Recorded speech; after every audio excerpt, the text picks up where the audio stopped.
ये हम लोग का ये थर्ड सेशन है, थर्ड धुरंधर सेशन है एंड लास्ट सेशन हमारा टीडीएस पे हुआ था जो संदीप सर ने किया था। एंड अगर उसके ऊपर कोई क्वेरीज है तो संदीप सर लेना चाहेंगे उन क्वेरीज को। माइक मेरे पास है,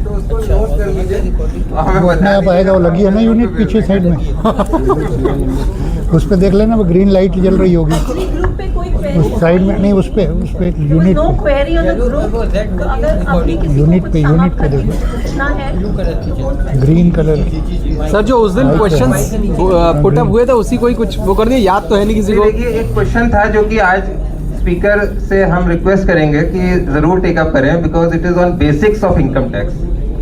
सो we had a question on, sir से मेरा रिक्वेस्ट है कि we had a question on who is a person, and for the purpose of section 194C, 194J, 192, how can central and state government be not a person for the purpose of section 194J and be a person for the purpose of section 194C, and if without a definition of a specified person in 192 is a person for the purpose of section 192. So person responsible for payment की definition देखो नहीं कहाँ आई है। yet not clear, because central government and state government do not function in a fashion that they have to deduct TDS. They function through the departments, and the departments have drawing disbursing officer who are responsible for making payment. If the central and state government section has been mentioned in section 194C, it refers to those DDOs who are deducting tax on behalf of the central and state government, whatever payments are being made on behalf of the central and state governments. And that is why section 192 says that any person responsible for paying any sum, any income under the head salaries. Now it does not define central a person as a central or state government, but still that person is a central or state government, because central and state government pay salary through the DDOs and TDS is deducted there. However, in section 194C, they give a definition of a specified person, and specified person shall mean central and state government. इनके laptop पे transfer हो जाए तो वो कर देते हैं, pen drive पे कॉपी कर लो। And in 194J again, some TDS might be required to be deducted in this fashion. It does not give any definition of central and state government. So my point is that central and state government mentioned in section 194C, where it says specified person means central and state government, it means the drawing disbursing officers of the departments of the central and state government. दिक्कत हो रही है। Now coming on to the new income tax act, वो वाला निकाल what लेंगे they ना। have done is that they have given a definition of specified person. They have made it a designated person, and any person other than individual HUF and individual HUF with 50 lakhs and 1 crore turnover, business turnover or professional turnover, they say that it is a specified person. My point is that both these definitions cover the same set of persons, except for one difference of body of individuals and association of persons. There is no difference between these two definitions. So why these two definitions have been taken, and the first definition with such elaboration, the second definition without any elaboration? 204 का। So that is something which was a point of discussion in the last session, and I would like to have the views of our speaker today, because 2-3 points have been mentioned. First of all is whether GST includes central or state government or not. So see, GST has a very detailed definition. It is identical to the 194 definition that is there in the GST definition. Then even General Clauses Act says that person includes company, body of individuals, association of persons. Now there central and state government has not been mentioned, as has been discussed, but then local authority has also not been mentioned there. So that definition is something which is irrelevant for the purpose of Income Tax Act and the GST also, because we have a specific definition in the Income Tax Act and GST. So my point again remains that whether the person for the purpose of the TDS, where they include person includes central and state government, and the specified person they give a different definition, both these definitions should be merged except for one difference, and that is body of individuals and association of persons, which is there in the designated person definition but not there in the specified person definition. So that is one clarification I would request today. If there is any other query, we can take that query with respect to TCS. 402 है ये. ये 40227.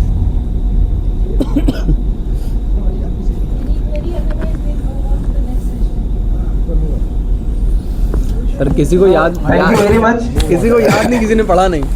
I चलो भाई. request Pankaj sir to kindly take the dais and request him to give his session.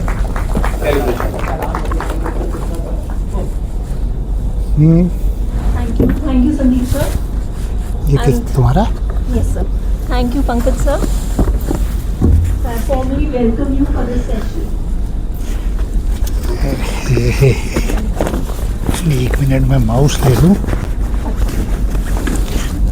इसका mouse का कुछ respond time कह रहे हैं ना, तो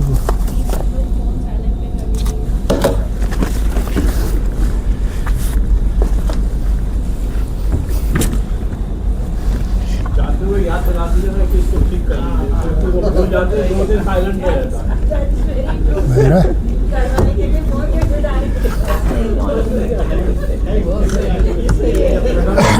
सर आपने वो माइक लगा लिया ना?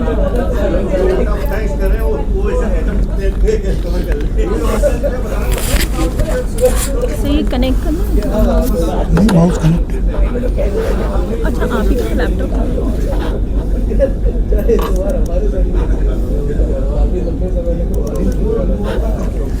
Good afternoon friends. सेठ साहब ने इस सेशन से एक्सपेक्टेशन बहुत बढ़ा दी है मेरे लिए, और मेरे लिए भी कुछ कहना चाहिए कि I will do my best.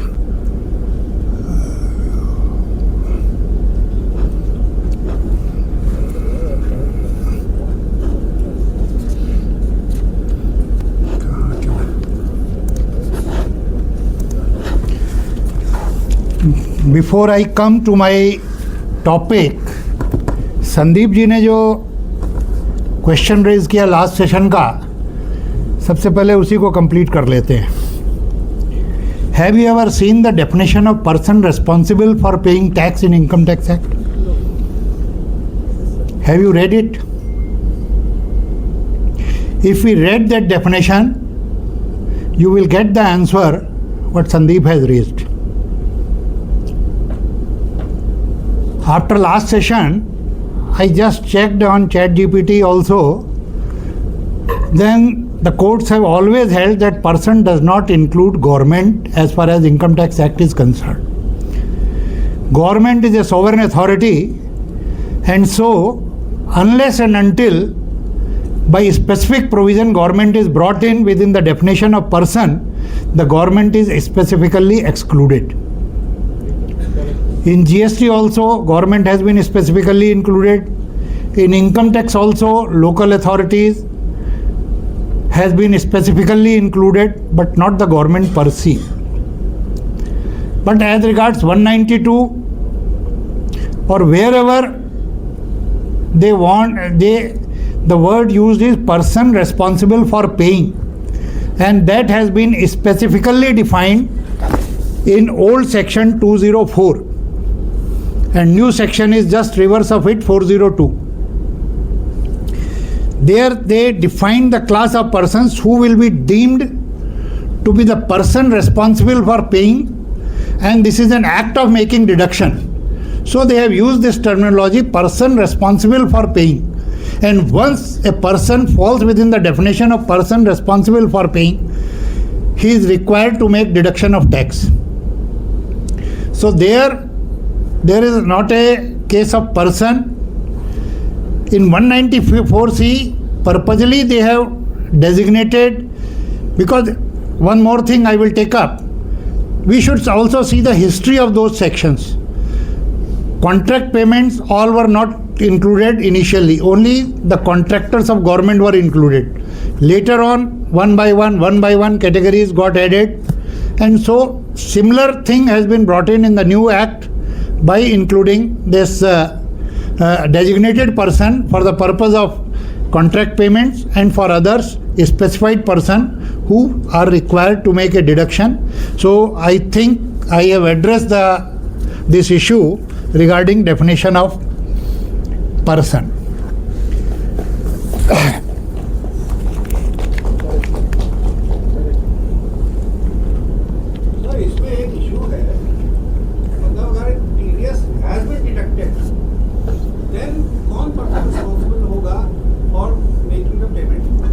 जिसने टीडीएस काटा है वही चीज डिफाइन की गई है।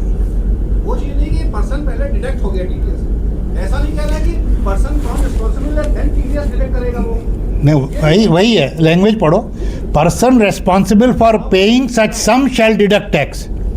जो डिडक्ट करेगा देन पर्सन रिस्पांसिबल। नहीं, person is the subject here. Person responsible for paying such sum shall deduct tax as per this section.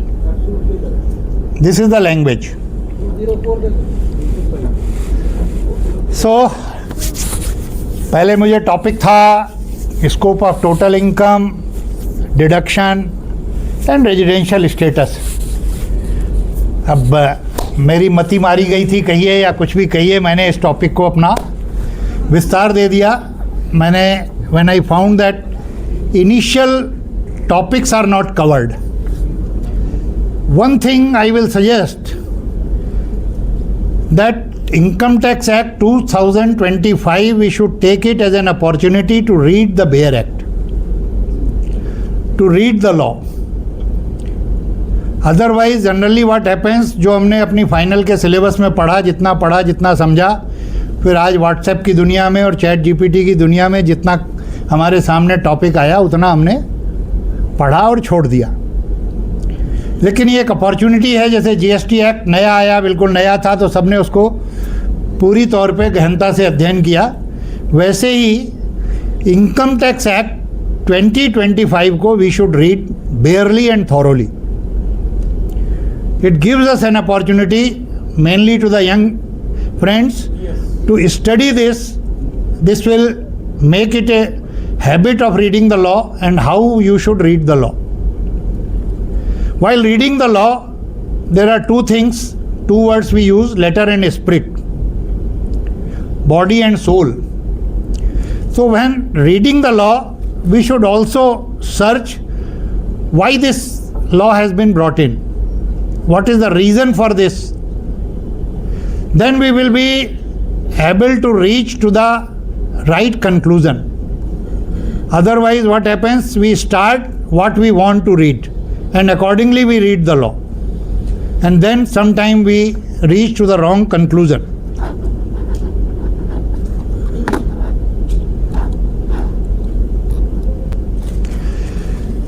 How I have designed my today's presentation. Preamble. For the last 1 week you have been seeing various polls. Then status of Income Tax Act, Sense Finance Act, tax year versus assessment year, some issues of interpretation, scope of total income, accrual, arise and received. Only slightly I will touch upon because that is a topic in itself. Residential status and deductions. I will spend more time on initial topics rather than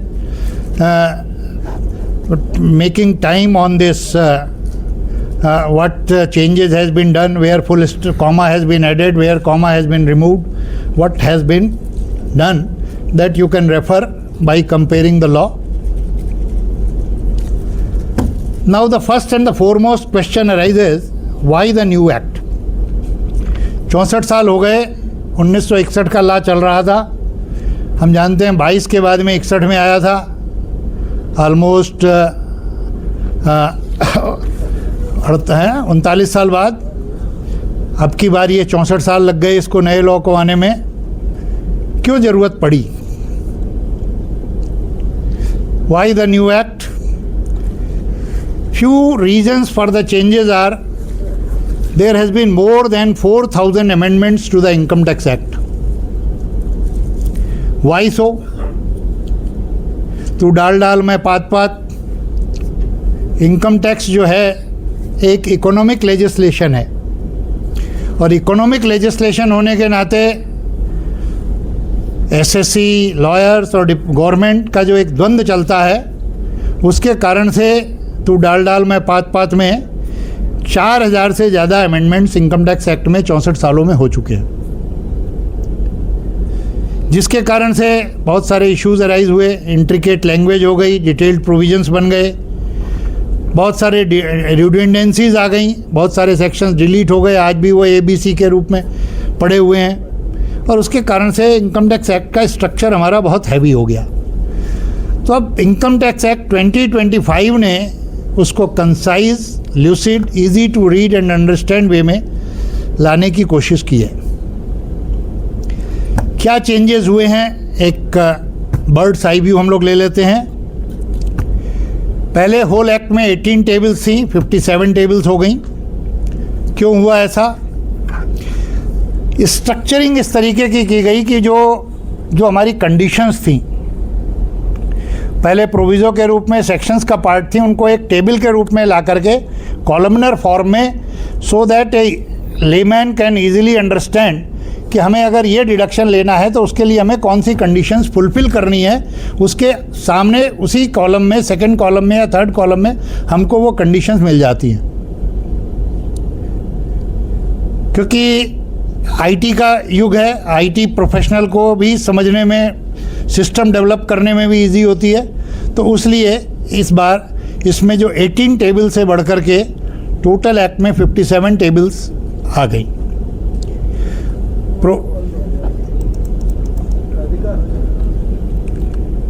आया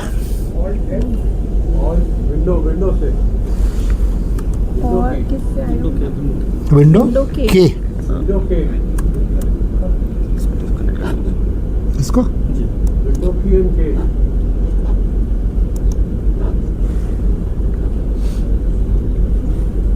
इसी तो मैं भी है window आ रहा है, आ गया sir, आ गया। Then there were more than 1,200 provisos and there were 900 explanations. We all know that these has been converted into subsections and clauses. अभी जब आगे आएंगे तो हम इसकी भी कहानी थोड़ी समझेंगे कि प्रोविज़ो और एक्सप्लेनेशन होता क्या है और ये इतने सारे हो क्यों गए।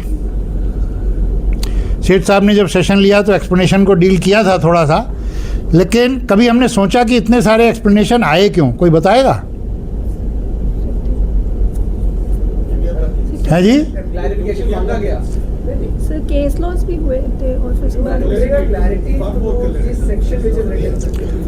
क्लैरिफिकेशन तो एक एस्पेक्ट तो ये है क्लैरिफिकेशन, लेकिन लिटिगेशन हुआ ना, रिड्यूस लिटिगेशन नहीं, लिटिगेशन की वजह से आए। वजह से एक्सप्लेनेशन आया। क्योंकि मैंने एक चैट जीपीटी पे रिसर्च की तो आउट ऑफ 900 जो उसने एक figure the, I don't know how much it is correct, 241 की फिगर दी कि explanation by way of amendment finance act या इनकम टैक्स एक्ट के थ्रू इंसर्ट हुए। आगे और डिटेल में बात करेंगे कि वाई ओनली एक्सप्लेनेशन, क्योंकि आज जब हम बात कर रहे हैं ना कि एक्सप्लेनेशन को हटा के मेन सेक्शन कर दिया, पर्पज़ वही था। लेकिन जैसे मैंने शुरू में कहा ना कि डाल में पात बहुत सारे प्रोविजन, बाद में सुप्रीम कोर्ट ने भी उसको अपहेल्ड किया। हमने उसको अपने फर्टाइल माइंड से लॉ को जिस तरीके से हमने जो कहना चाहिए कि गवर्नमेंट के इंटेंट के अगेंस्ट जाकर के जब काम करने की कोशिश की तो वो एक्सप्लेनेशन जुड़ते चले गए। और क्लासिक एग्जाम्पल है section 9। Then cross reference to section, subsection, clauses and subclauses. अब उसमें एक सिंगल रेफरेंस दे दिया, आगे वो भी डील कर लेंगे कि क्या किया गया है। और आज का जो पोल था, लास्ट पोल, उससे भी उसको हम थोड़ा जोड़ेंगे। फिर previous year and assessment year, हम सब जानते हैं अब tax year and financial year का यूज़ हुआ है पूरे एक्ट में, ये भी क्यों था ये भी अभी हम लोग डिस्कस कर लेंगे। फिर ट्रेडिशनल लीगल लैंग्वेज को कोशिश की गई है कि हम सिंपल लैंग्वेज में लाएं, लेकिन आज फिर हम लोग वही ट्रेडिशनल लीगल लैंग्वेज में बात कर रहे हैं। कल रात को मैं एक सुन रहा था सीटीसी का, तो उसमें भी वही एक्सीडिंग और to the extent it exceeds को लेकर के बात चल रही थी। तो फिर provisions involving same issues consolidated at one place, जो डिफरेंट प्लेसेस में कहीं थे।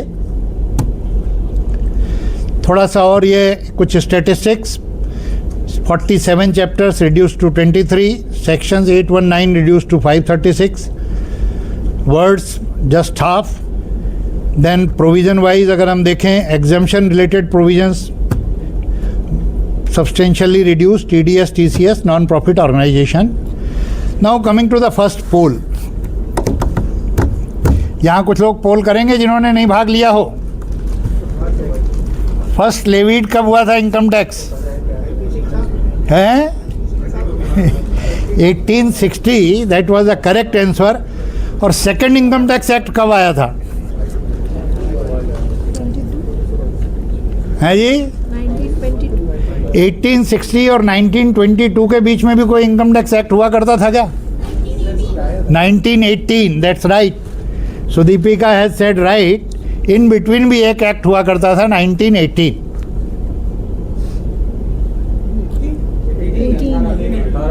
1918।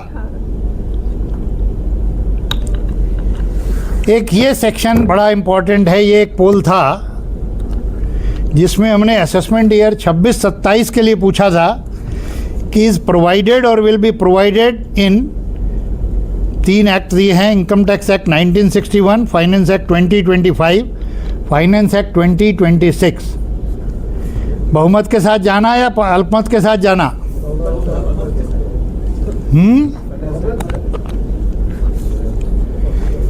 बहुमत इस बारे में गलत साबित हुआ है, गलत सिद्ध हुआ है। तो करेक्ट आंसर है 26। सही जवाब। इसी से जुड़ा हुआ अभी सब बता देंगे, अभी सब समझाएंगे, चिंता ना करो, अभी सबको पढ़ा के जाएंगे आज। अब दूसरा प्रश्न आया इसी से जुड़ा हुआ कि finance act 2026 assessment tax year 26-27, assessment year 26-27 या दोनों के लिए करेगा? यहाँ भी बहुमत गलत साबित हुआ, यहाँ भी उत्तर है बोथ। कितने लोगों ने ये सेक्शन पढ़ा हुआ है? सेक्शन 4 कितने लोगों ने पढ़ा हुआ है? जरा हाथ उठाइए।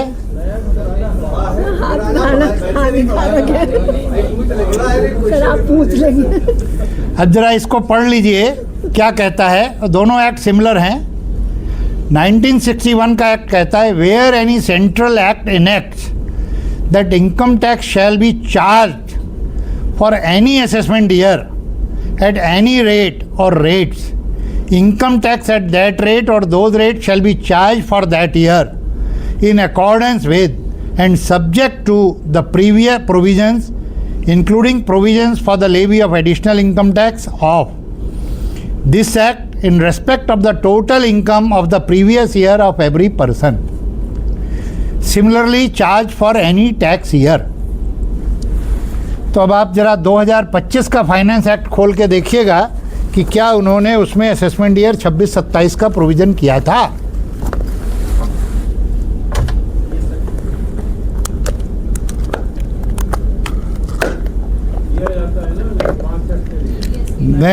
नहीं, that is not an enactment for levy of assessment tax on assessment year. तो इसलिए ये दोनों सेक्शन हैं जो हम लोग कभी नहीं पढ़ते, जनरली पढ़ते ही नहीं हम, इसीलिए हमने कभी 2025 के उसमें रखा भी नहीं था।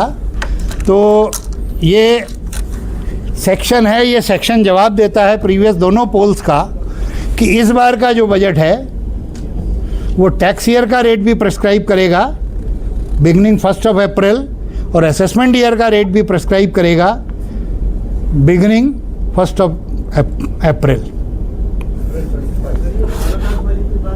है ये जो 12 लाख तक टैक्स फ्री चल रहा है, या 20 साल 12 लाख तक फ्री है, हमको कैसे पता लोग? वो भी रिबेट की बात है ना, वो तो 87A में पहले भी अभी भी है। इसी साल के लिए सर लाइक किया है ना 25-26 तो रेट ऑफ टैक्स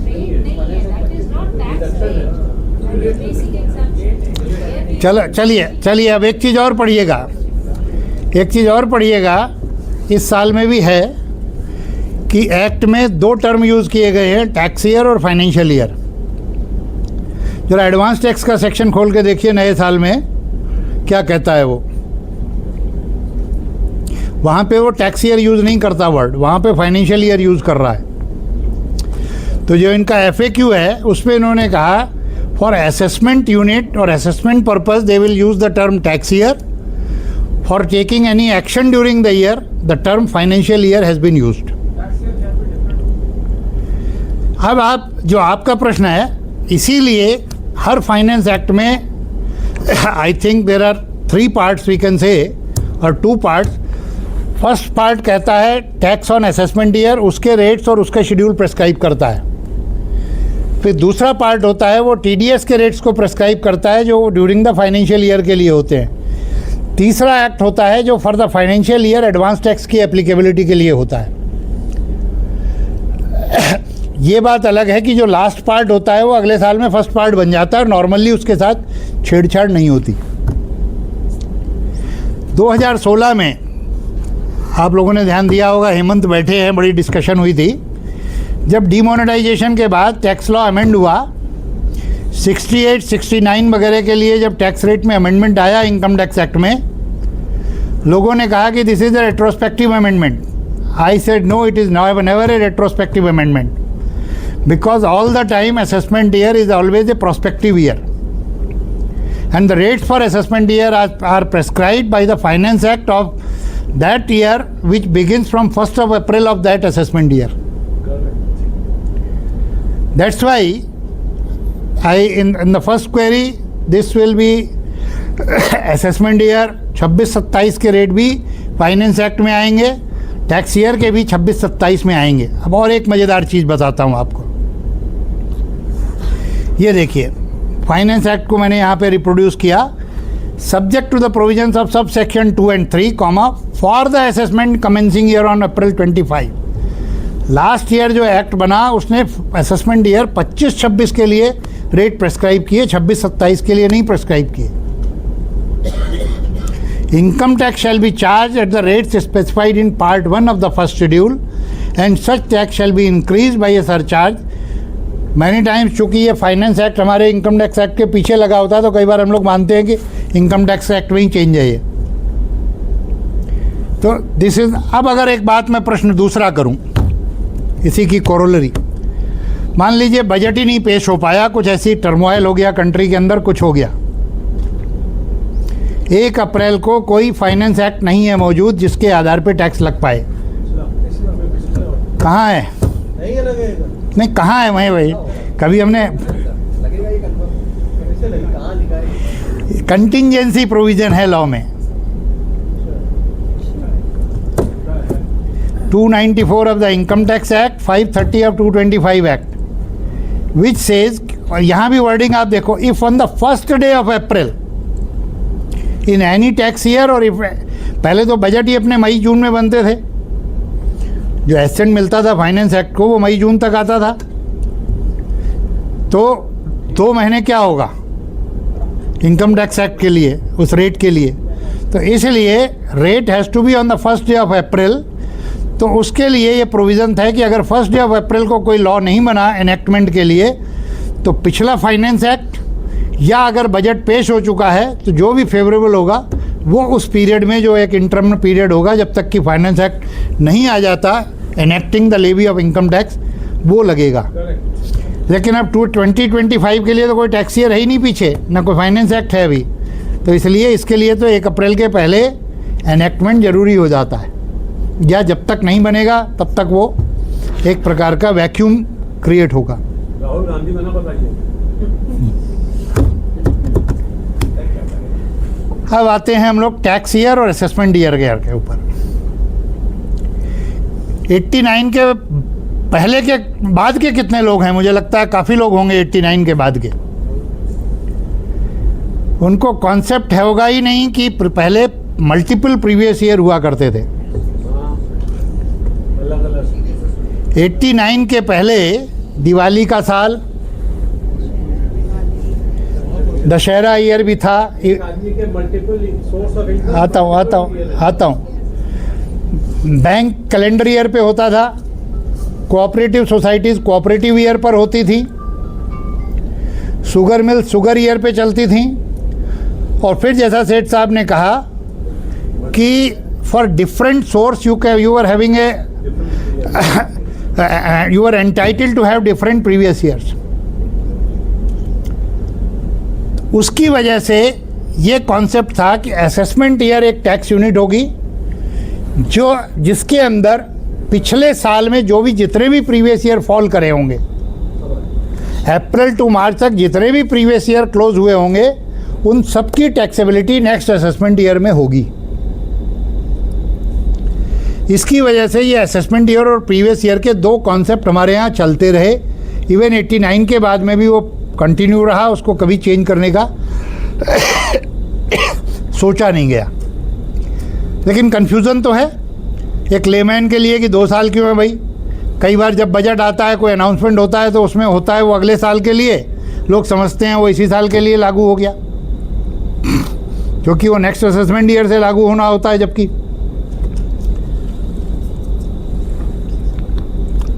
तो इन सब की वजह से ये इस बार जो एक रेशनलाइजेशन करने के लिए केवल एक टर्म रखा गया कि जो असेसमेंट की यूनिट होगी वो टैक्स ईयर होगी 1 अप्रैल टू उसमें, और उसी के ऊपर सारे होंगे। केवल एक्शन करने के लिए उन्होंने फाइनेंशियल ईयर का टर्म यूज़ किया है, but that is also tax year only. I think tax year versus assessment year, इस पर अगर कोई क्वेरी हो किसी की तो पूछ सकते हैं, नहीं आगे चलते हैं हम लोग। टैक्स ईयर मतलब अब 26-27, 1 अप्रैल 26 से 31-27। इसी ईयर में जो इनकम होगी 26-27 में, वो आपके 26-27 टैक्स ईयर के लिए असेसमेंट असेस होगी। फाइनेंशियल ईयर भी same, financial year tax year दोनों same. Financial year always will be equal to March and tax year. Suppose किसी ने अगर नया बिजनेस 1 अक्टूबर को शुरू किया, उसका टैक्स ईयर क्या होगा? अक्टूबर टू उसका टैक्स ईयर क्या होगा? अक्टूबर टू मार्च हो जाएगा वो। और फाइनेंशियल ईयर क्या होगा? फाइनेंशियल ईयर तो अप्रैल टू मार्च ही रहता है। रहेगा फाइनेंशियल ईयर, टैक्स ईयर अक्टूबर से। अब कुछ चीज़ें आती हैं प्रोविज़ो और एक्सप्लेनेशन को लेकर के। इस एक्ट से गायब है, लेकिन जो पिछले सालों के जो चलेंगे वो तो उसी कॉन्सेप्ट पे चलेंगे ना। उसमें जो वो है रिपील एंड सेविंग सेक्शन में जब सत्या जी लेंगे तो उसको और डिटेल में। Why so many provisos and explanations in 1961 act? As I said, 241 explanations were inserted by Finance Act और amending Income Tax Acts। दूसरी चीज़ क्या, जो अब उसको पार्ट ऑफ सेक्शन और सब सेक्शन बना दिया गया, उससे क्या ईज़ ऑफ अंडरस्टैंडिंग हुई है? कुछ इंटरप्रेशनल इश्यूज भी आएंगे क्या? 1023C, अब मैं एक फॉर एग्ज़ाम्पल मैं काउंट कर रहा था, 1023C इटसेल्फ में 35 प्रोविजोज हैं। इनकम टैक्स लॉ किसके लिए बना है? जो टैक्स देता है उसके लिए या टैक्स कंसल्टेंट के लिए? टैक्स पेयर के लिए। तो इनकम टैक्स एक्ट किसकी समझ में आना चाहिए, किसके लैंग्वेज में होना चाहिए? टैक्स पेयर की। तो इसीलिए जब लैंग्वेज इतनी कॉम्प्लेक्स और क्रिस्प हो जाती है तो मैनिपुलेशन और उसकी भी अपॉर्चुनिटीज़ बहुत बढ़ती हैं और बहुत सारी चीज़ें होती हैं। इसी वजह से 1023C में कई बार अगर हम लोग भी पढ़ना शुरू करें, कहाँ से शुरू करें और कहाँ एंड करें, कुछ समझ नहीं आता।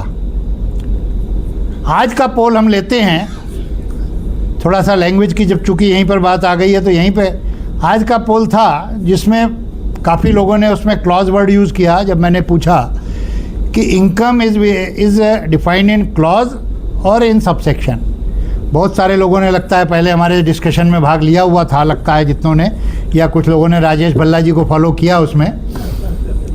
तो कोई बताएगा जिन्होंने क्लॉज अटेम्प्ट किया कि वो क्लॉज क्यों है? हाँ बताओ, सुदीपिका बताओ। है okay, but it is not an argument. Chetan, section 2 में उन्होंने सब सेक्शन कोई ओपन ही नहीं किया है, सीधे उन्होंने unless the context provide otherwise सीधे सब क्लॉजेस पे हैं। इसलिए वहाँ पर कोई भी सेक्शन सब सेक्शन 1 या 2, अगर किसी भी सेक्शन में कोई सब सेक्शन 1 ओपन होता है सर, तो उसके साथ सब सेक्शन 2 सब सेक्शन 3 में लॉ मेकर अपनी बात को कहना चाहता है, बट यहाँ पर उन्होंने कोई सबसेक्शन ओपन ना करके सीधे सर क्लॉज की बात की। सर हर बार आप बताते हैं लेकिन Proviso is a condition attached to a section. है जी, Proviso is a condition attached to a section. Proviso की बात नहीं हो रही है अभी, क्लॉज और सब सेक्शन को हम लोग डिस्कस कर रहे हैं। सर कोई भी सब सेक्शन शुरू होगा तो उस सेक्शन के जस्ट बाद ही ब्रैकेट में 1 या 2 करके इसमें भी तो सब 1 2 3 वही नंबर हैं सारे। उससे पहले टेक्स्ट है सर। अगर जो मेन सेक्शन के बाद टेक्स्ट आ गया उसके बाद शुरू हुआ तब वो क्लॉज हो वहाँ तो कोई नंबर ही नहीं है ना। हाँ, टू ही इज राइट। एक मिनट, ये It is these are explanatory in nature. That's why they are classes. नो, Subsection, in subsection, the alphabet starts with capital A. Capital. Capital Alphabet should be in capital letters. Not necessary ये तो नया आ गया है। कौन से study material में है ये? है जी। और कोई बताएगा 1023C में के लोगों सबने क्लॉज कहा, वो कैसे कहा? सेक्शन को पढ़ के कहा या कैसे कहा, दुक्का मारा? सर 1023 में सर वहाँ पर उन्होंने क्लॉजेस वर्ड यूज किया हुआ है। हाँ, वहाँ यूज किया हुआ है। इसमें कभी आप लोग एक स्टडी करिएगा, जो डेफिनेशन है company in which public are substantially interested. मेरे को भी जो ये समझ आई, अपने TN मनोहरन जी ने एक पेपर प्रेजेंट किया था BCA के RRC में, तब पहली बार मेरे को भी अंतर समझ में आया सब सेक्शन और क्लॉज में क्या अंतर होता है। Otherwise section, sub section, clause, sub clause, ये एक हम लोग एक हायरार्की मान के चलते आए हैं। पहली बार उन्होंने जब उसको इंटरप्रेट किया, उसमें एक सेक्शन, उसमें एक है कि these are the companies in which public are substantially interested, और फिर लास्ट में एक रिसाइड्यूरी है कि इस क्लॉज में जो कंपनी है वो अगर 40% या 50% अगर किसी नॉन प्राइवेट लिमिटेड कंपनी में होल्ड करती है तो वो भी पब्लिक खोए आ जाती है।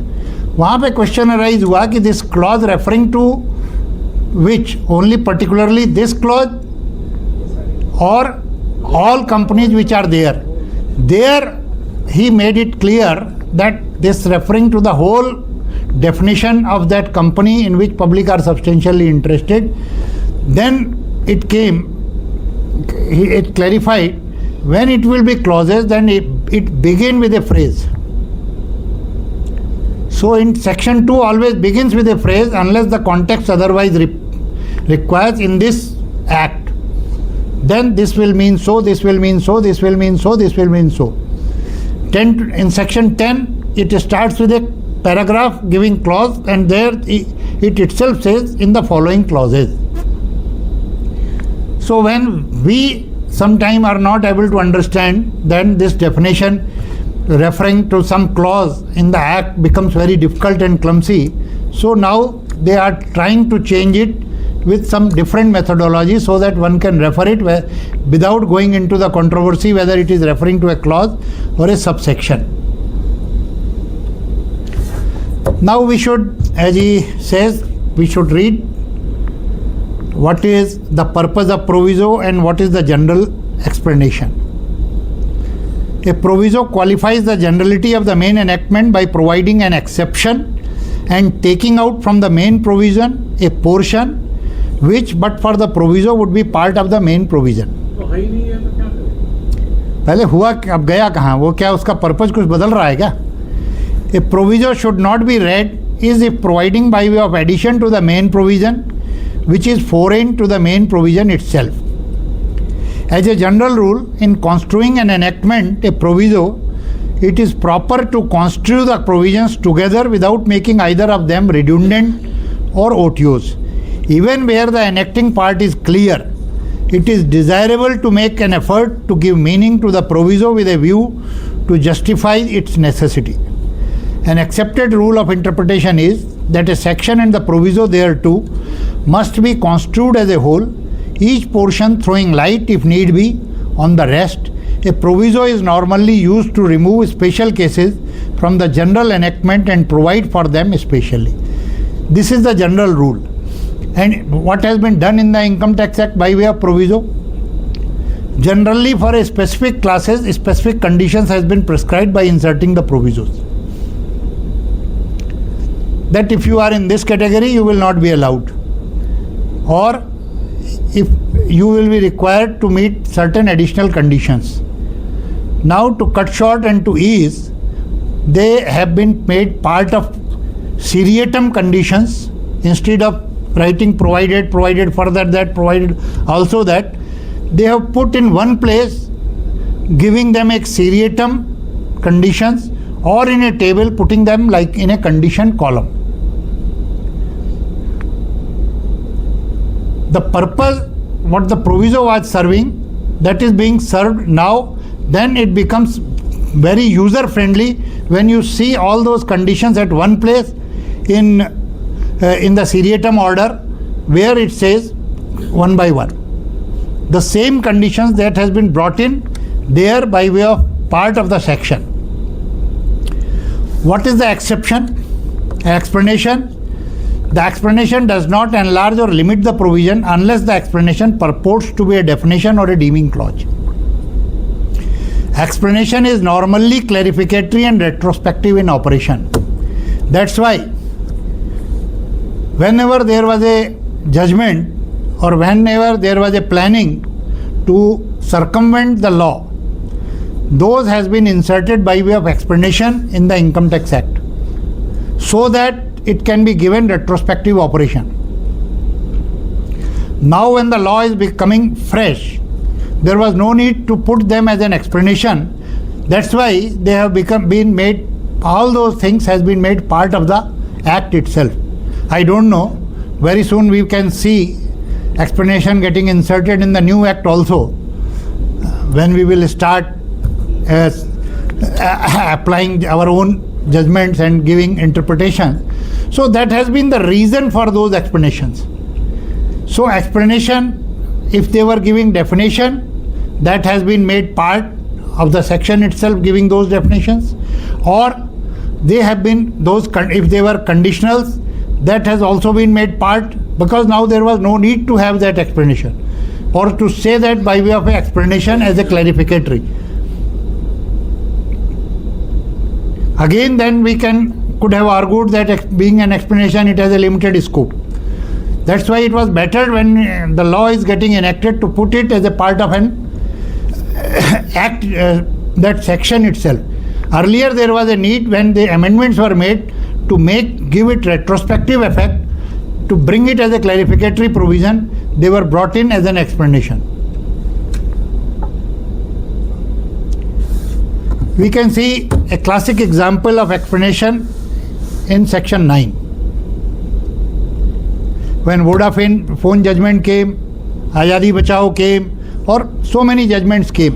When those judgments came, one after another explanations were introduced, putting conditions there, that this will mean this, through will mean this will happen this. But now all those conditions has become part and parcel of the main section 9. As a subsection, each condition has been put in there as a subsection. So, and another classic example we can say of section 36, subsection 5A, that is employee contribution. Supreme Court also held otherwise, but we interpreted it that because of 43B, that due date will become 43B due date will become due date for 36(5)A also, and some courts accepted that view. Then there were divergent view also. Then the legislature has also to step in by bringing in explanation, and in the meantime Supreme Court also held otherwise, that both will go parallel, both are separate things, you cannot merge those things. So that's why that explanation was brought. Now that condition has become part of that section itself, because now there was no need for that explanation, that the explanation was brought in to make it retrospective.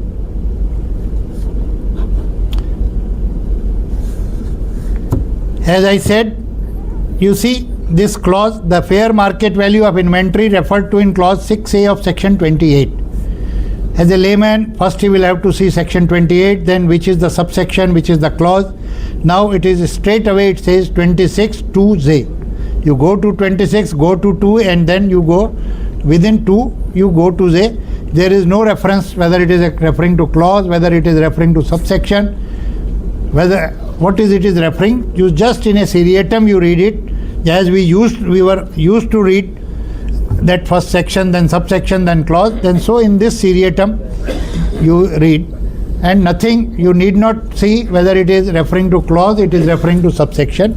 This is references to section, subsection and clauses.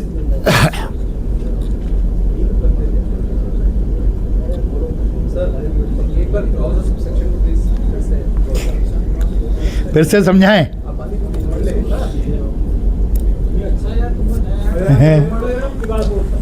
भेज देना, mention कर देना, for example उनको भेज देना। अभी खोल लेते हैं ना, हाँ सर, वो सही से समझा दें। कैसे जाएं? सर और जो ऊपर से पढ़ेंगे तो बदली वैसे ही, मतलब भले ही इसमें जैसे 26 में ये लिखी है यही पढ़ेंगे, यही पढ़ेंगे। पढ़ेंगे कि ऐसे ही लिखेंगे? बैंक जाना है आपको? अब वो तुम उसको क्यों जा रहे हो जब वो चीज़ खत्म हो?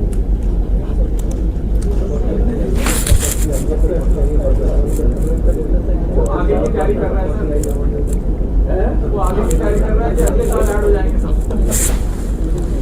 आया नहीं है, ये कैसे जाएगा इस पे? कंट्रोल कैसे रिफ्रेश होगा, कैसे होगा ये वाला? वो नहीं जा रहा। हाँ गया, वो पूछो उसको। वो बंदा पीछे चलो एक्ट है सबके पास, एक्ट ही खुलवाते हैं। कौन सा एक्ट है, नया वाला पुराना वाला? नया खोले।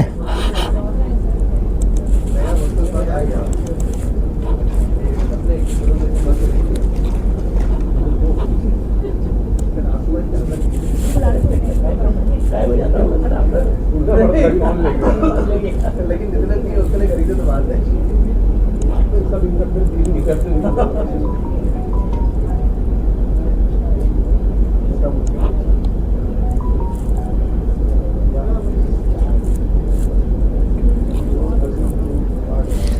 दूसरी वाली जानी हो तो कैसे जाएंगे? तो वो कर्सर उससे आ जाएगा, जो कीपैड पे वो एरो पीछे बैक एरो पे स्किप दबाइए, स्किप करके बैक एरो पे आ जाएगा। स्किप किया मैंने।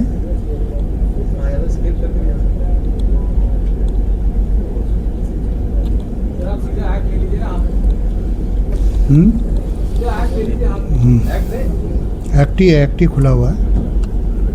इसको स्किप करिए। हाँ ये स्लाइड शो मोड में चलता है। उसको इसको बंद करना है, नीचे करें। अच्छा दोबारा फिर वही अभी आ जाएगा। सर एक मिनट ये डिस्कनेक्ट हो गया मुझे लग रहा है।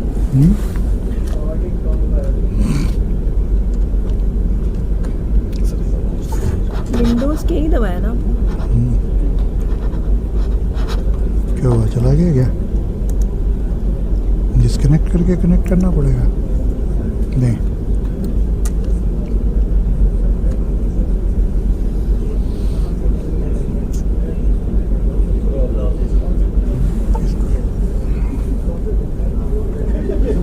इसीलिए मैं कह रहा था दोबारा बहुत लोग बदलना है। नहीं पा रहे हैं।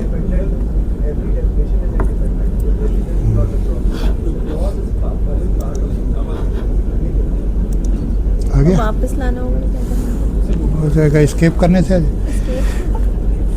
हाँ जी, आ जाएगा।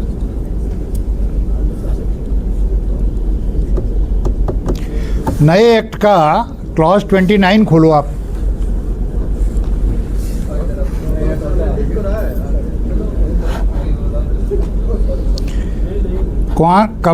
ये कहता है company in which the public are substantially interested means a company owned by the government or the Reserve Bank of India, etc. Then there is one clause, company in which is registered under section 8 of the Companies Act. Meaning आप ले लो for example एक कोई ABC foundation है, section 8 की company registered, नए act की। Section 2 का 29 खोलिए। 2 का 29 तो ये 29 क्लॉज हुआ ना? हमने क्लॉज बोला ही नहीं ना, इसीलिए सेक्शन 2 का 29।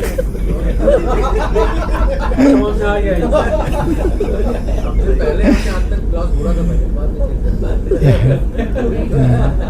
नहीं, अभी तो मैंने 2 का 29 ही बोला, पहले क्लॉज बोला था, ठीक कह रहे हो आप, लेकिन अभी मैंने 2 का 29 बोला। Point number 20। हाँ जो भी समझ लो। तब इसमें आप देखो, पहले तो इन्होंने कंपनीज डिफाइन कर दी, गवर्नमेंट कंपनीज हो गई, रजिस्टर्ड अंडर सेक्शन 8 जो कंपनीज हैं, चैरिटेबल फाउंडेशन एट्सेट्रा। फिर जो कंपनी जिनकी कोई शेयर कैपिटल नहीं है वो हो गई, म्यूचुअल बेनिफिट फाइनेंस कंपनी हो गई, कंपनी जिसमें कि 50% से ज़्यादा वाली जो कंपनियां पब्लिक लिमिटेड कंपनी हो, अलॉटेड एक्वायर्ड मोर कोऑपरेटिव सोसाइटीज़ वाली हो गई। अब आया जो खेल यहाँ पे शुरू होता है एफ में। एफ में कहता है company which is not a private company as defined in the companies act and either of the following conditions is fulfilled. तो आइदर ऑफ द फॉलोइंग में अब आप आते हैं, पहले वाले में कोई दिक्कत नहीं, सेकंड में कोई दिक्कत नहीं। अब आप जो सेकंड में आ जाइए, सेकंड इसका जो कहता है shares in the company not being those entitled have been unconditionally allotted to or acquired by and were beneficially held throughout the relevant tax year by। अब जो इसका कैपिटल सी है, any company to which this clause applies. तो अब ये जो कह रहा है any company to which this clause applies, वो आपकी ए टू ई को भी लगेगा या खाली एफ वाली कंपनी को लगेगा? This question arises. पर पूरे को लगेगा क्योंकि 29 क्लॉज है, तो 29 क्लॉज है इसलिए पूरे पे लगेगा। अब एबीसी फाउंडेशन, अब इसको एक एग्जांपल से समझते हैं। एबीसी फाउंडेशन 50% से ज़्यादा की शेयर होल्डिंग उसकी XYZ लिमिटेड में है, जो अनलिस्टेड कंपनी है। तो XYZ लिमिटेड जो है एक company in which public are substantially interested होगी कि नहीं होगी? The question is this.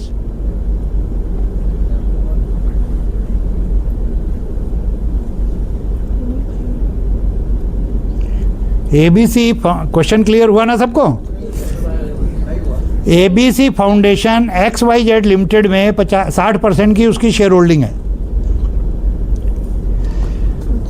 तो ABC फाउंडेशन हमारा ऊपर कैटेगरी बी की कंपनी है, a company which is registered under section 8 of the Companies Act 2013। वो किसी पब्लिक लिमिटेड कंपनी में 60% का शेयर होल्ड कर रही है, तो वो कंपनी एक company in which public are substantially interested बनेगी कि नहीं बनेगी?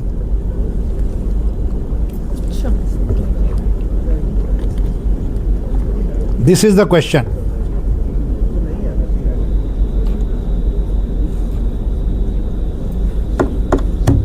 फिर पढ़िए, एफ कहता है, एफ का जो रूल कहता है, एक any company to which this clause applies और any subsidiary of such company if the entire share capital has been held by the parent company nominee throughout the year. अब question यहाँ पर यही deal करना है कि this clause refer to clause 29 और only F. If we say that 29 is subsection, then we will say that F is the clause, and so it will cover only these above two companies, or this cross reference will become।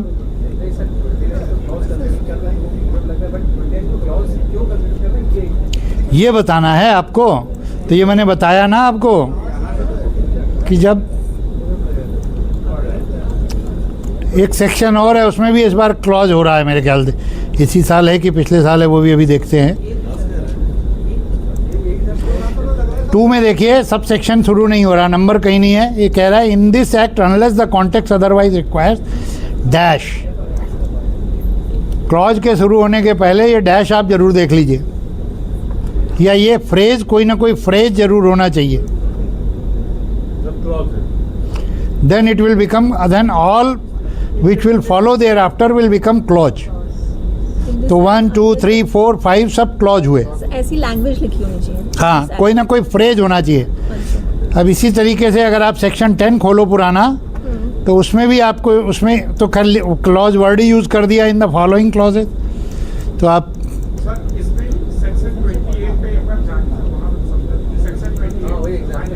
28 या 29?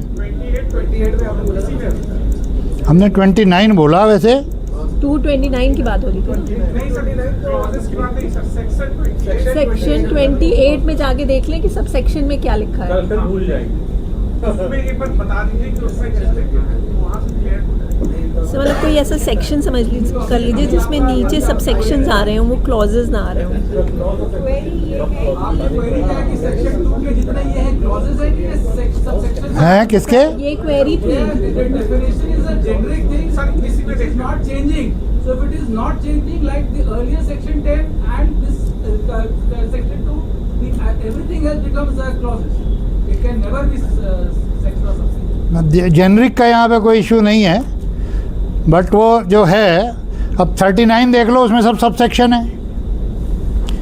39 में आप देखो ना, ये start ही हो रहा है यहाँ पे सब सेक्शन से, पहले कुछ लिखा नहीं है। कुछ लिखा नहीं है। इसके नीचे ये ABCD क्लॉजेज हुए, फिर क्लॉज का अगर नीचे जा रहा है तो फिर वो सब क्लॉज हो गया। ये 2 भी देखो आप, ये है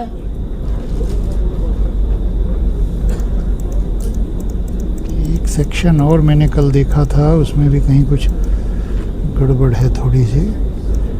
इसी साल में है या पिछले साल में थी?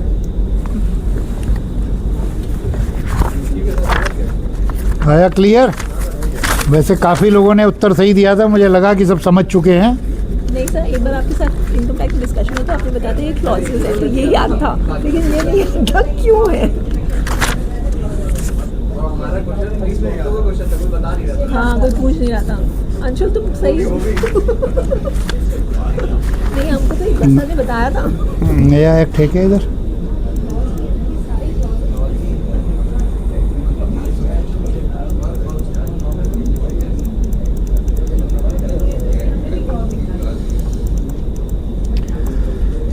तो आगे बढ़े हम लोग। हाँ सर।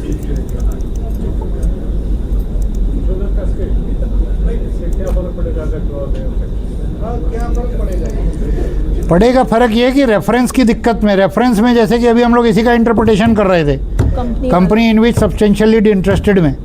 जब हम F को पकड़ रहे थे तो हम उसको क्लॉज नहीं मान रहे थे, तो सारी कंपनी हमारी फाउंडेशन कवर नहीं हो रही थी। इंटरप्रिटेशन का इशू था ये। जब दिस क्लॉज कहा गया तो हमें देखना पड़ेगा कि ये किसको रेफर कर रहा है, what is the clause there. तो F बिकम अगर हम 29 सब क्लॉज, अगर सब 29 is the clause, F becomes sub clause, so this clause is referring to the 29, clause 29. It can never become a subclause. No.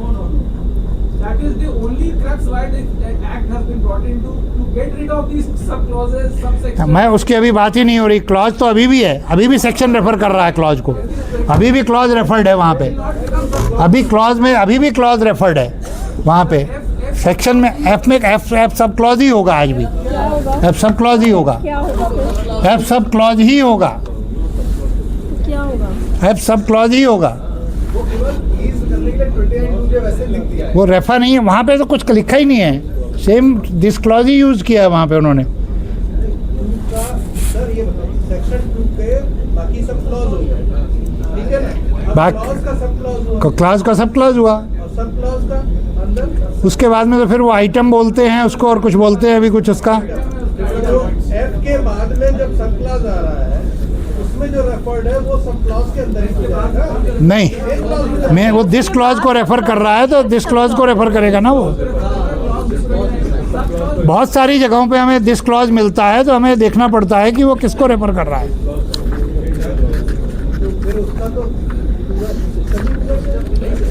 एक जगह कहीं और देखा था। अच्छा, जरा एक सेक्शन पिछले एक्ट में और खोल लो आप लोग, सेक्शन 6 1961 का। बड़ी इंटरेस्टिंग चीज़ ध्यान में आई। चेंज हुआ गया या नहीं? हो गया।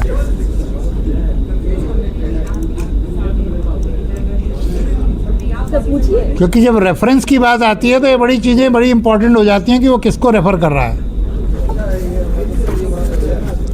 सेक्शन 6 में भी पहले क्लॉजेज होते थे। फिर वहाँ लिख दिया जिसका मतलब ये क्लॉज तो सब सेक्शन ही पढ़ते रहे और टर्मिनल में ये क्या है वाले को भी नहीं पता क्यों सेठ साहब अरे ये भाई टर्मिनल में सर ये भी सर क्लॉज हुआ फर्स्ट, ये फर्स्ट क्लॉज हुआ। क्या चीज़? फर्क इसका ये पड़ रहा है, खाली इतना फर्क है कि आगे जो इन्होंने जब अब रेफरेंस किया ना क्रॉस, तो जहाँ पे क्लॉज इतना ऑफ सब सेक्शन इतना ऑफ सेक्शन इतना, उसको उन्होंने सीरियटम कर दिया। तो अब लेमैन को ये नहीं देखना कि ये क्लॉज को रेफ़र कर रहा है कि सेक्शन को रेफ़र कर रहा है कि सब सेक्शन को रेफ़र कर रहा है। डिस्कशन का पर्पज़ ये है आज की तारीख में कि इस ईज़ को लाने के लिए जो रेफरेंस सेक्शंस के अंदर होते थे, पहले का आपसे किसी भी सेक्शन में जाके रेफरेंस देखो, two clause so and so of sub section so and so of section so and so.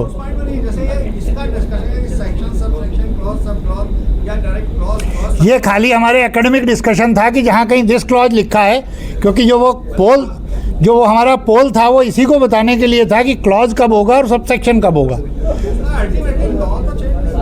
नहीं, लॉ नहीं चेंज हो रहा, लॉ की बात ही नहीं हो रही यहाँ पे। जब आप सेक्शन में कभी दिस क्लॉज पढ़ते हैं तो दिस क्लॉज पढ़ने के लिए आपको क्या ढूंढना है, कहाँ ढूंढना है?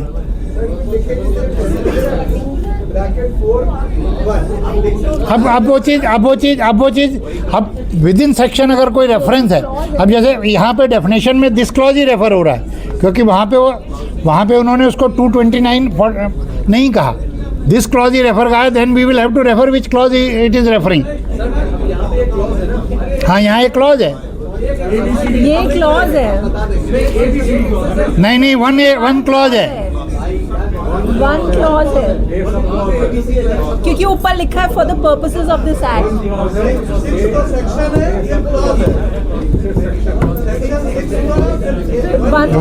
वन क्लॉज हुआ।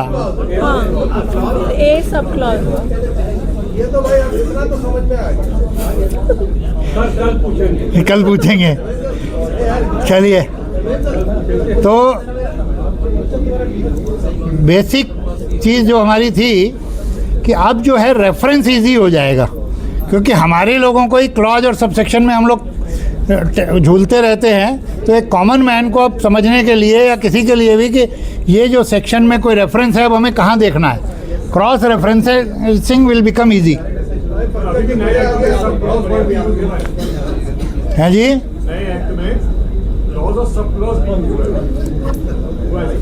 बताना कहाँ पे हुआ है, बस यूजुअली नहीं हुआ है। 2 के क्या? अब एक साथ बात पूछेगा, हम पढ़ा लेंगे, अब क्या हम पढ़ा लेंगे,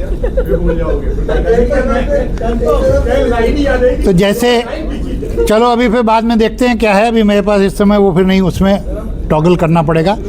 अब जैसे पहले रेफरेंस होता था क्लॉज 6A ऑफ सेक्शन 28, एक ही एग्जाम्पल दिया, किसी में लिखा होगा क्लॉज इतना ऑफ सब सेक्शन इतना of section so and so. अब ये बिल्कुल एक इन सेक्शन 26 2J हो गया, मीनिंग सेक्शन 26 उसका अब 2 क्लॉज हो, सब सेक्शन हो, कुछ भी हो, उसके बाद में जो J है उसको रेफर कर रहा है। अब आपको सेक्शन सब सेक्शन कहीं रेयरली हो सकता है, कहीं रहा हो, बट नॉर्मली उन्होंने कोशिश की है कि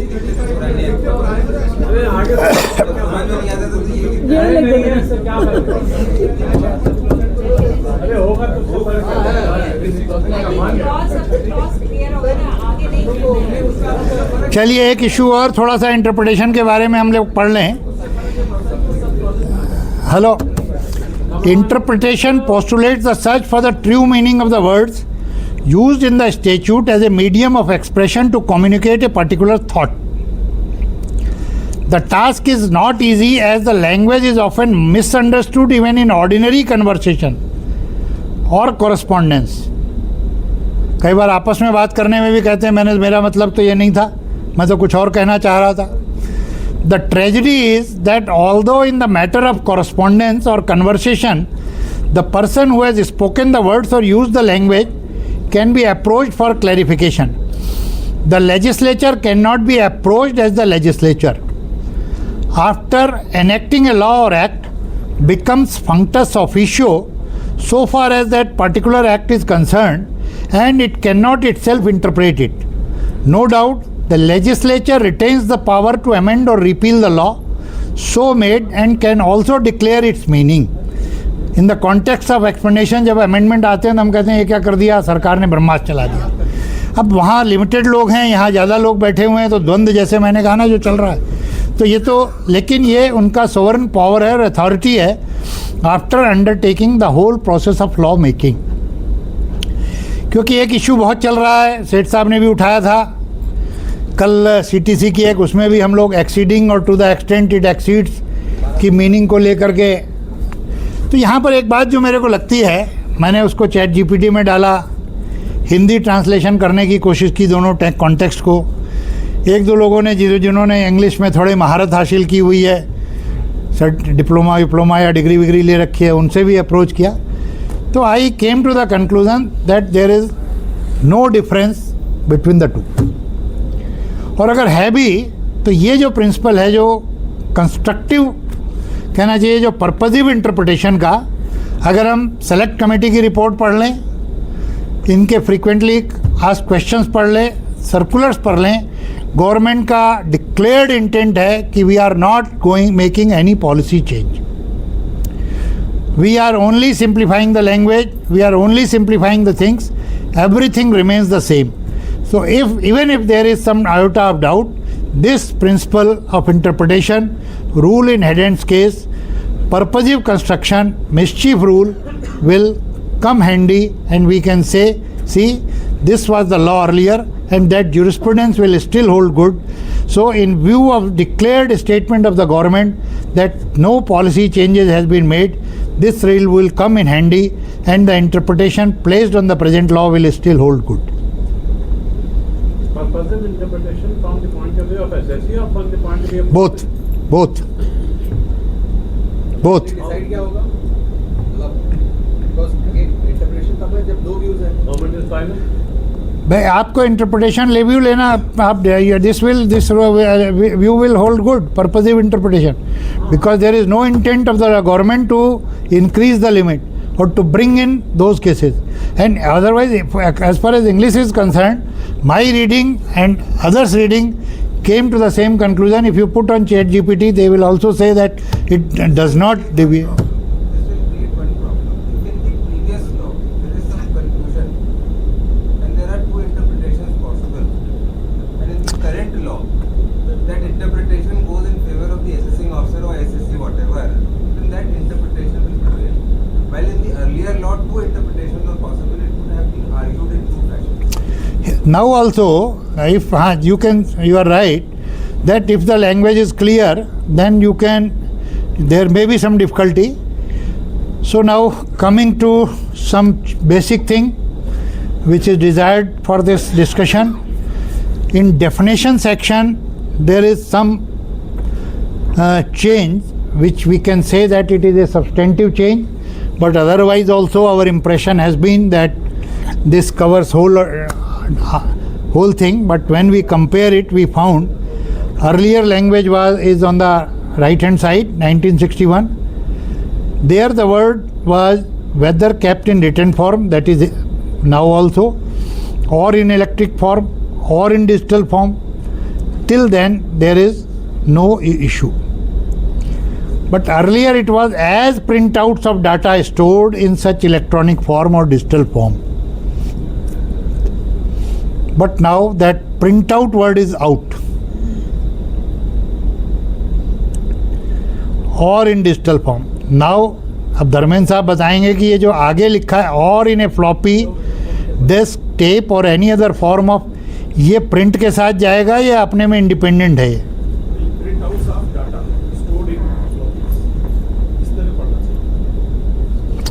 ये एक इशू है यहाँ पे,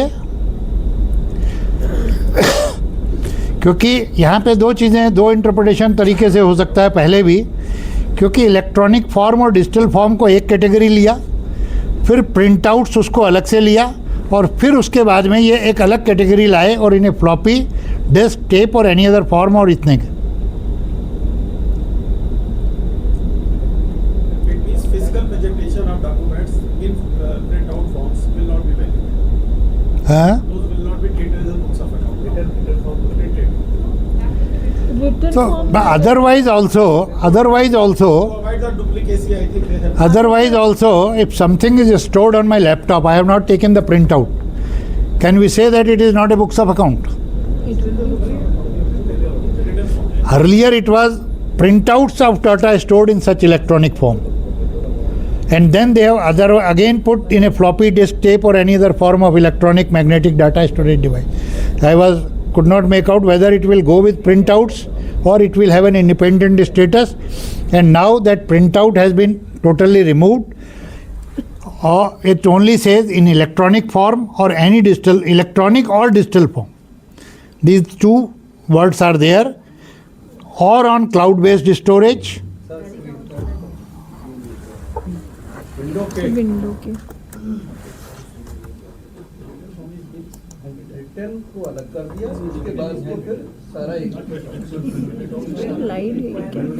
बाकी तो सजेस्ट कर दिया ना. क्योंकि आजकल आप प्रिंटआउट कोई लेता ही नहीं. Now suppose you have printouts, but you don't have electronic data. Then Then it is a return. Return form sir, then form कैसे? रिटर्न फॉर्म में तो लिखा है. Written form is a separate thing. Then is it different? अगर आपकी कागज छपी हुई है लेकिन सर उसमें प्रॉब्लम है सर, ये आपके में तो ठीक है. जो इलेक्ट्रॉनिक तो क्या बुक्स कहलाएंगी? मानी जाएगी बुक्स ऑफ अकाउंट. सर सी में कवर तो किया है, 19C में कवर किया है. प्रिंटआउट्स और डेटा स्टोर्ड इन इलेक्ट्रॉनिक और डिजिटल फॉर्म. है कहीं पे? यस सर, सी में. Okay, I missed it out. Thank you. वहाँ पे काम है.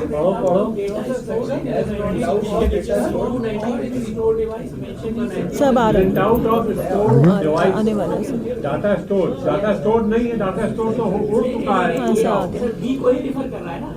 कभी तो डाटा स्टोर किया होगा. लेकिन सर कुछ आया नहीं कुछ.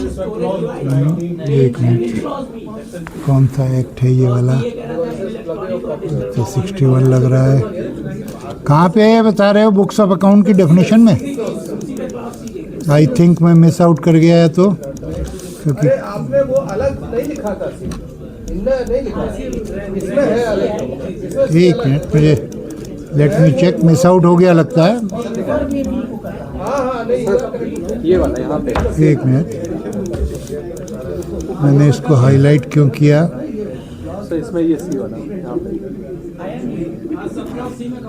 या सी आ गया, सॉरी. मैंने उसको जो कोई कवर किया वो कहीं मिस हो गया.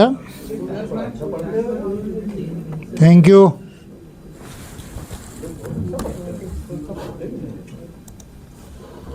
सर पीछे भी आ नहीं रहा.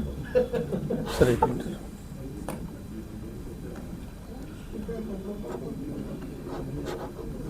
ये ले लो, ये करे. सर एक मिनट. हट गया.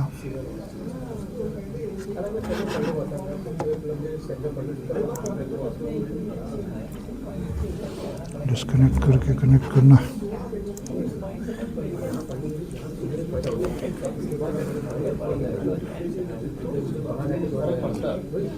यहाँ से अगर आप जाके पढ़ोगे तो ज़्यादा अच्छा लगता क्लियर होता है. है. तो पहले जरा सा बहुत थोड़ा फोन करते थे, फिर सब बता हो जाता. एक्सटेंड नहीं किया है ऊपर. हाँ सर बाद में. तो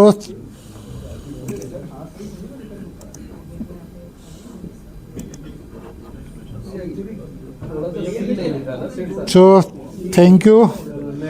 This change has been separately brought in. There are few changes in definition sections. Assessment includes reassessment and recomputation has been added. I think earlier it was not there. If somewhere it was there, I am not aware, but in definition of assessment and recomputation has also been brought in. Clarification है, वैसे रिकम्प्यूटेशन तो होता ही है. In manufacture रिकम्प्यूटेशन तो improve है. and cognate expressions has been added. मतलब cognitive variation and combination. Similar. Kohli उसको expand किया है कि उसी से मिलते जुलते एक्सप्रेशन हो, कुछ और हो उससे जुड़ते हुए, अच्छा. कुछ और जो पर्पस क्या है रिकम्पुटेशन जोड़ने का? पहले भी था. बहुत सारे ऑर्डर्स होते हैं जो एक्चुअली रिकम्प्यूटेशन ही होते हैं सर. पर्पस क्या है असेसमेंट का? To compute the correct income. नहीं असेसमेंट होगा तो क्या कंप्यूटेशन नहीं होगा? अब मेरे ख्याल से कुछ इसमें इसको एग्जामिन करना पड़ेगा. आई थिंक कुछ इसमें वैलिडिटी पीरियड वगैरह बढ़ जाएंगी. इसका लॉजिक क्या है रिकॉम्पिटिशन? मुझे लगता है कुछ वैलिडिटी वगैरह बढ़ जाएंगी. Assessment always a recomputation of it. अगर वो असेसमेंट की डेफिनेशन में आ गया तो आई थिंक इसका जो इसकी वैलिडिटी पीरियड बढ़ जाएगा. हाँ ये हो सकता है. क्या चीज? वैलिडिटी पीरियड बढ़ जाएगा. इसका अगर रिकम्प्यूटेशन हुआ है तो डेट ऑफ असेसमेंट जब वो बन जाएगा तो उसके उस डेट से कोई वैलिडिटी पीरियड आपकी अगर एक्सटेंड हो रही है, that can get extended, that effect में कम.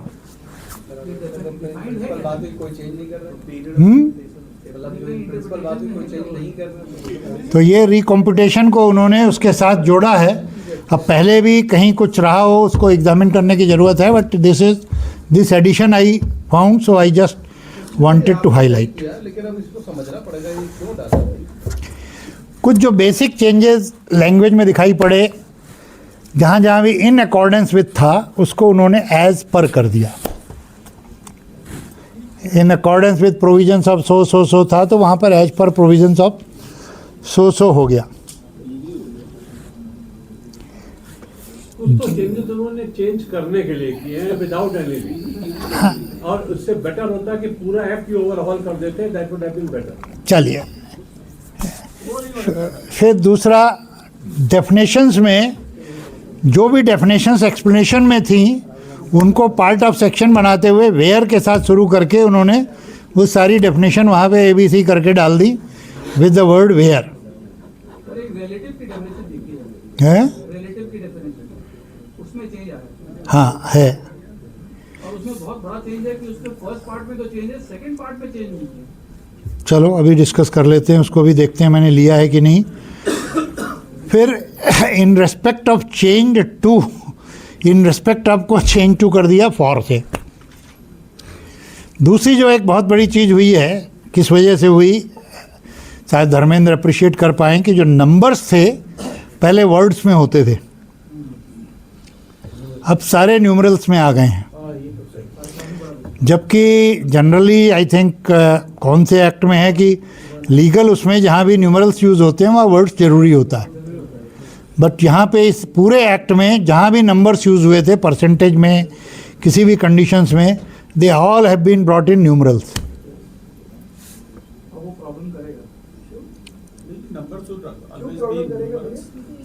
एक्ट में नहीं था. एक्ट में जो नंबर्स थे वो हमेशा वर्ड्स में लिखे गए थे. 50% है तो FIFTY लिखा गया था, अब वो 50% है. ये बेटर है, लेकिन लीगल टर्मिनोलॉजी में होता है कि जहाँ भी कहीं हम नंबर्स यूज़ करते हैं there has to be written in words also. But maybe but this is the basic overall structure change और ओवरऑल फेस चेंज. जिस तरह से ये लिखा गया है Then तो इस बार लिखा है. in case of approvals, the one word has been used, the approving authority. Instead of referring all the authorities all the time, they have used the word term approving authority in case of all the authorities which were referred earlier. We all know, notwithstanding जो non ऑब्स्टेंटी clause होता था उसको respective of से बदला है. सच year जहाँ जहाँ भी था उसको दैट ईयर से बदल दिया. और सिटीजन ऑफ इंडिया को इंडियन सिटीजन से बदल दिया. और एक चीज़ और हुई है, पहले, अब जो भी रीज़न रहा हो, पहले सेंट्रल, स्टेट और प्रोविंशियल एक्ट लिखा रहता था अलग अलग. एक्ट एक बार आता था. अब स्पेसिफाई किया सेंट्रल एक्ट, स्टेट एक्ट और provincial act. Maybe some issues earlier कि उसका कोई फ़र्क नहीं पड़ेगा, लेकिन एक लीगल ड्राफ्ट्समैन की बात बता रहा हूँ. पहले सेंट्रल, स्टेट और प्रोविंशियल एक्ट था, अब सेंट्रल एक्ट अलग है, स्टेट एक्ट अलग है, प्रोविंशियल एक्ट अलग यूज हुआ है। अब क्या पहले आपकी वो डेफिनेशन देख लें, क्या कह रहे हो आप, क्या डेफिनेशन में चेंज है?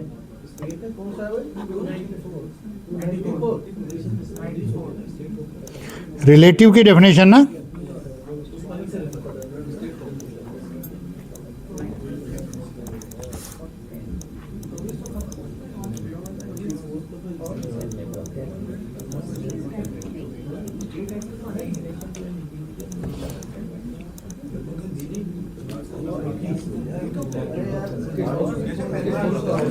हाँ, इसमें आई थिंक कोई बेसिक चेंज नहीं है डेफिनेशन में। Relative in relation to an individual means the husband, wife, brother, sister. नहीं, यहाँ नहीं थे। और एनी लीनियल एसेंडेंट, वो 56 की डेफिनेशन की बात कर रहे हो आप। Maternal as well, this is a clarificatory in nature. But इसको आगे डिसेंडेंट में नहीं लिया। डिसेंडेंट में जरूरत नहीं है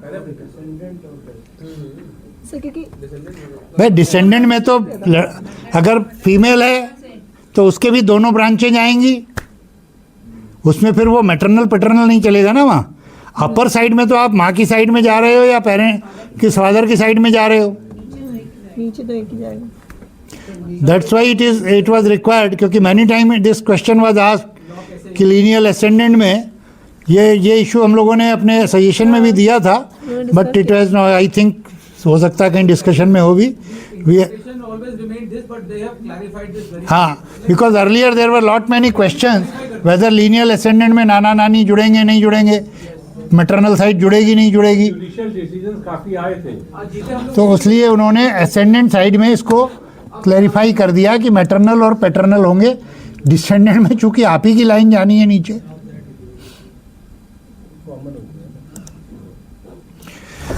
Now coming to scope of total income. This topic itself can take a one full session. एक पीछे अपने ग्रुप पे किसी पे चली भी थी, पदमचंद कुच्चा की एक पूरी बुक है उसके लेकर के, तो इसमें टाइम बहुत ज़्यादा नहीं है, तो इसको केवल एक कुछ जो बेसिक चेंजेस हैं, असेसमेंट ईयर को टैक्स ईयर कर दिया, such year in that year. Basically जो कॉन्सेप्ट समझना चाहिए, इस सेक्शन को हमें ज़रूर पढ़ना चाहिए। सेक्शन 5 की कमेंट्री जरूर पढ़नी चाहिए और सेक्शन 5 को जरूर समझना चाहिए। This is the basic section which defines the whole scope of our chargeability. तो इसके जेनस क्या है इस सेक्शन के? पहली चीज, such item should qualify as an income either by its natural meaning और बाय डीमिंग फिक्शन। अगर वो इनकम नहीं है तो इसमें नहीं आएगी, और सेक्शन 5 में नहीं आएगी तो इनकम टैक्स एक्ट में नहीं आएगी। फिर इनकम इज रिसीव्ड और deemed to be received, then receipt should be in the nature of income only, particularly in the case of NRIs. If any income has accrued outside India and then you are receiving it, you are not receiving it as an income, you are receiving it as a debt. So that you will have to see when this section will get attracted. Such income is received or deemed to be received in India, or such income accrues or arises or is deemed to accrue or arise in India. In the case of person, any residential status, and accrues or arises outside India in the case of a resident only. So this section defines the limit of taxability of any income. So this section becomes very important for understanding. Then the most important thing, that income has to link with a source of income, because it says from any source. So there has to be sold from whatever source derived. If there is no source, then the income cannot be chargeable to tax. So these are, the source is the genus from which the income generates as specie. Asset per se does not give rise to income, though the income yielding asset is often, albeit wrongly, called a source. अब income from house property में जो source है वो property है ये हमारा agreement है to let out. Agreement हुआ वहाँ पे, प्रॉपर्टी चार्जेबल टू है कि एनुअल वैल्यू पे चार्जेबल है, but as far as rent is concern in it will be the agreement which is the source of that income. तो agreement नहीं है तो एग्रीमेंट तो वर्बल है ही है, आपने किसी को भी दिया है। Agreement can be oral also, note necessary कि रिटर्न ही हो। चलिए अब इस इशू को बाद में फिर कभी डिस्कस करेंगे, इसीलिए मैंने इसको बहुत छोड़ दिया। Problem is to understand total income and computation of income. अगर आप मिक्स कर दोगे तब प्रॉब्लम करोगे। अगर आप ये समझ लोगे कि टोटल इनकम पहले आएगी और कंप्यूटेशन उसकी अंडर द वेरियस हेड जाएगा तो आप क्लियर हो जाओगे। Very true. You have to understand what is scope of total income and then you have to understand how computation is done. Computation is not total income. Computation is the aggregation of total some different sources you can say, but Yes, computation is only a process. Yes. By which you are deriving the So total. पहले आपकी section 5 में जो chargeability है वो आएगी और computation. Normally I have seen, मतलब students में मैंने देखी है प्रॉब्लम कि वो जब भी बोलते हैं तुरंत बोल देते हैं सर वो house salary, house property, PTPP, ये टोटल इनकम है। No, total income has to scope of total income has to come from the charging section and then it is how to be computed goes to the chapter 4. वो आगे उसका section अलग है कि कैसे compute होगा, या इसी सेक्शन में है।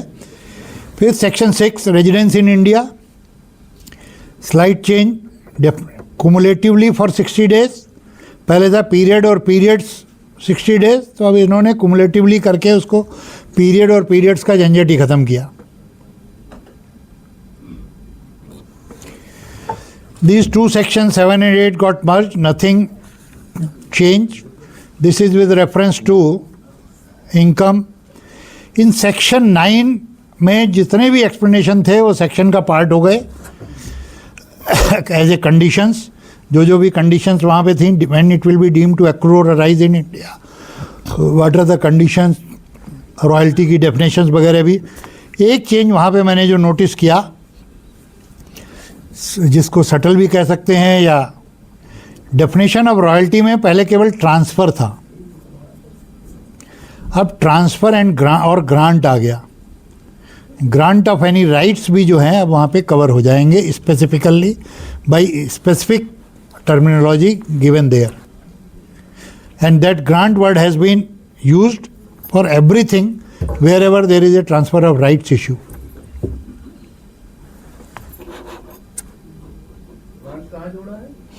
रॉयल्टी की डेफिनेशन में, कॉपीराइट की डेफिनेशन में, जहाँ जहाँ भी पहले ट्रांसफ़र ऑफ राइट्स था वहाँ पे transfer and grants of rights हो गया। बट इन्होंने एक्ट में भी ले आए इसीलिए और भी हो गया। अगर ऐसा था तो कोई इसमें उसका इम्पैक्ट चेंज नहीं है। बाकी 9 में आई डोंट थिंक कि है ट्रांसफर नहीं किया, हाँ तो भी कवर हो जाएगा ना अब तो ग्रांट उसमें, इसीलिए तो आपने कहा कि हमने राइट्स ट्रांसफ़र नहीं किए हैं, खाली ग्रांट किया है उनको यूज़ के लिए, ये वो राइट्स, तो वो सब चीज़ें इसमें कवर हो जाएंगी। अब आपके जो डिडक्शन वाला है उसमें कुछ बहुत नहीं कहना, कोई सब्सटेंशियल चेंज नहीं है। एक चीज़ दिखाई पड़ी थी, वो आप लोग थोड़ा एग्जामिन करेंगे कि यूनिफाइड पेंशन स्कीम को स्पेसिफिकली कवर किया है। आई थिंक वो पिछले साल ही आया है या क्या है, उसकी वजह से है, किस वजह से है, बहुत ज़्यादा उस पर कोई नो सब्सटेंशियल चेंज। इसके साथ I come to an end with this presentation. Thank you friends for giving me this opportunity. कुछ मैंने है किसकी रिलेटिव की बोला ना, उसमें खाली हाँ उसमें वाइफ तो इंक्लूड है, पर वाइफ के असेंडेंट, ब्रदर, सिस्टर वो सब कहीं नहीं इंक्लूड है। वो आपके लिनियल असेंडेंट डिसेंडेंट कैसे होंगे? वो तो वाइफ के रिलेटिव हुए ना। हमारे रिलेटिव नहीं होंगे। वो 56 की डेफिनेशन अलग है, यहाँ की डेफिनेशन अलग है। ये डेफिनेशन आपकी लगेगी टैक्स ऑडिट रिलेटेड पर्सन के प्रोविजन में। नहीं वाइफ तो होगा ही, वही मैं कहूँ, गिफ्ट के केस में हम ब्रदर सिस्टर को ले रहे हैं, वो वहाँ की डेफिनेशन लगेगी, ये डेफिनेशन लगेगी आपके टैक्स ऑडिट के प्रोविज़न में, जहाँ रिलेटेड पर्सन्स की डेफिनेशन है, और भी जहाँ कहीं भी केवल रिलेटिव यूज़ हुआ है वहाँ पे लगेगी। 56(2) के लिए स्पेसिफिक प्रोविज़न है वहाँ पे।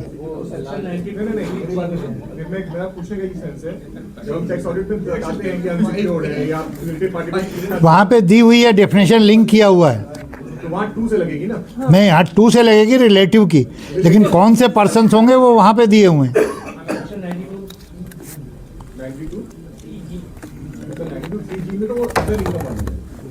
मैं बोलूँ पूछिए, this is only for gift, section 2 वाला लगेगा और गिफ्ट वाले से वो अदर इनकम वाला। हां, यही मैं बोल रहा हूं कि गिफ्ट वाले केस में तो 92 आ जाएगा, वो लार्ज डेफिनेशन है, छोटी डेफिनेशन अलग-अलग सेक्शन, वो लार्ज वो स्पेसिफिक डेफिनेशन है। ये जनरल डेफिनेशन है, वो उस पर्पस सेक्शन के लिए डेफिनेशन है। पर्पस के लिए एक्सेप्ट अदर इनकम, बस हां, वही मैं कह रहा हूं, वो गिफ्ट के लिए स्पेसिफिक, वो स्पेसिफिक डेफिनेशन है for other income. Thank you friends. I think कोई क्वेरी अगर किसी को हो तो नोट करा दें, we can take next time.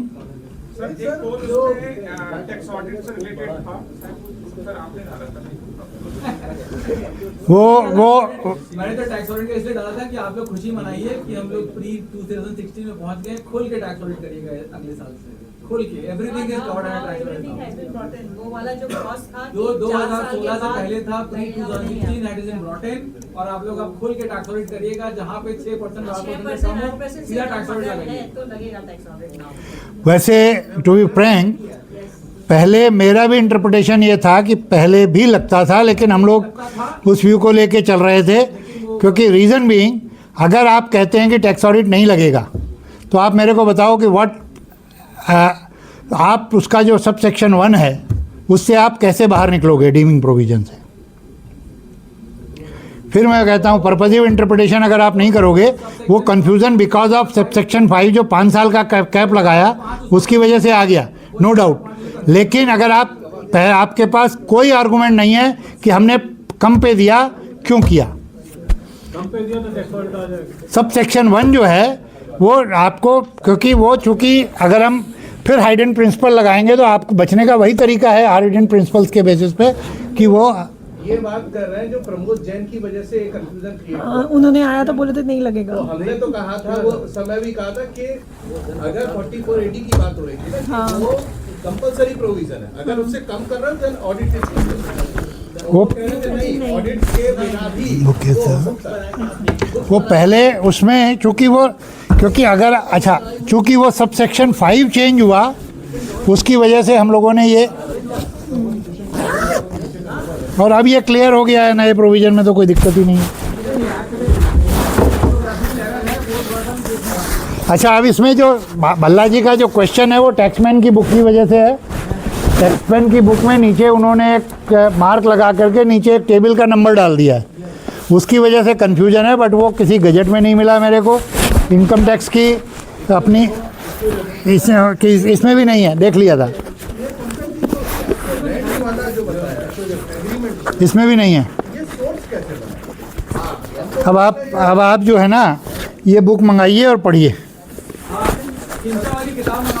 तो ये कम से कम आपको बेसिक कॉन्सेप्ट जो हैं, ये ऑनलाइन मंगाई थी, ऑनलाइन मिल जाएगी, ये अमेजॉन पे मंगाई जाएगी, अमेजॉन पे मिल जाएगी,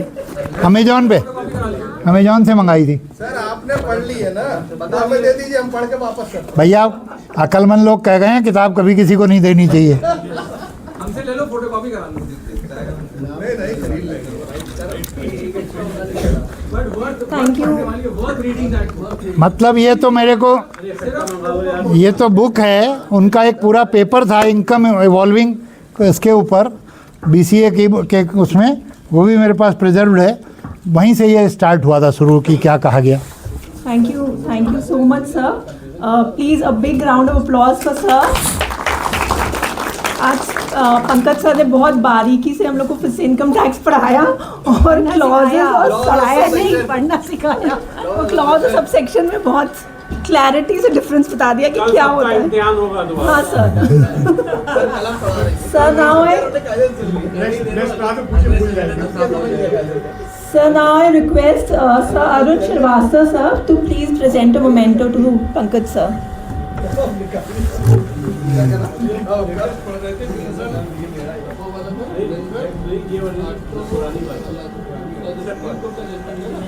हाँ जी Arun ji, my pleasure. Sir thank you. हाँ भाई, ले ली, नहीं ले रहा। चलिए उतरा जाए। So members, before closing this session, I have to make one announcement. जो हमारे नहीं बंद कर